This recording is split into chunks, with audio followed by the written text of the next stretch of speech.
Bonjour, donc dans la suite de cette semaine sur les cartes sans contact, je voulais partager deux autres petites choses avec vous aujourd'hui.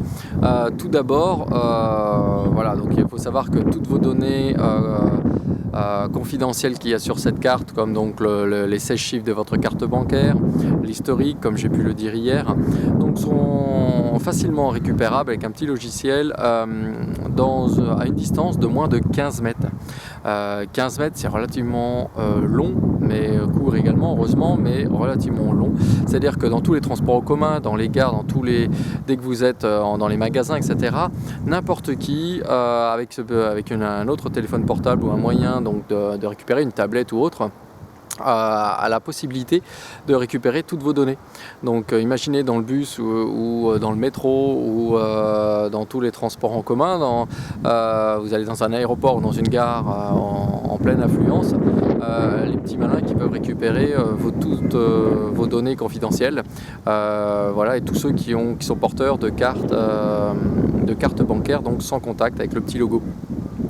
Donc vous voyez un petit peu, donc il y a deux ingénieurs qui ont fait le test, l'un en 2012 qui s'appelle donc Renaud Lifshitz, donc c'est un ingénieur donc, de la sécurité de la British Telecom qui a démontré donc en 2012 voilà, qu'il était facilement possible de pirater donc, les cartes sans contact.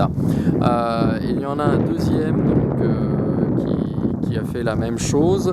Excusez-moi, je cherche juste son nom, je ne voudrais pas l'écorcher.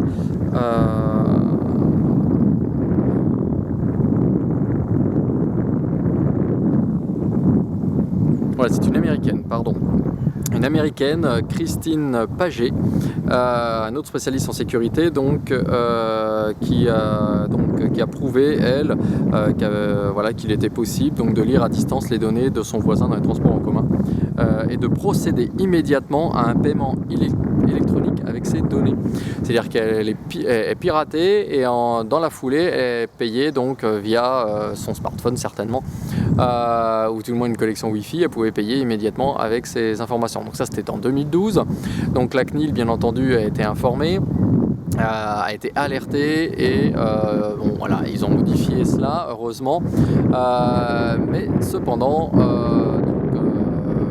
malgré cette vigilance et cette transformation sur les cartes sans contact, il est toujours possible de récupérer ces informations et pour le moment il est plus compliqué de pouvoir payer immédiatement voilà, sans autre logiciel. Donc voilà, restez quand même très vigilant à cela, c'est-à-dire qu'il est tout à fait possible de récupérer toutes vos données de numéro de carte bancaire.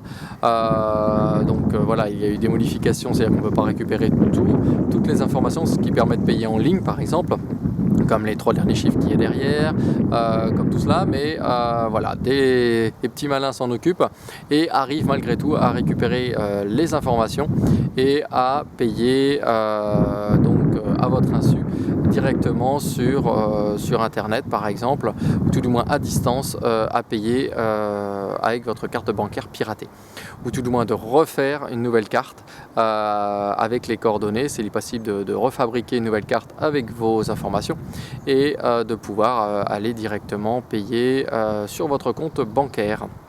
Donc voilà ce que je souhaitais partager avec vous. Je vous dis donc à demain pour la suite de cette enquête sur les cartes sans contact. Et voilà, je vous souhaite donc une bonne fin de journée. Je vous demande juste de partager cette vidéo pour alerter le maximum de personnes sur ces dangers. Et voilà, donc c'est l'ancien banquier qui vous parle et qui vous demande donc de bien vouloir partager pour sécuriser l'ensemble de vos amis. Je vous dis à très bientôt. Au revoir.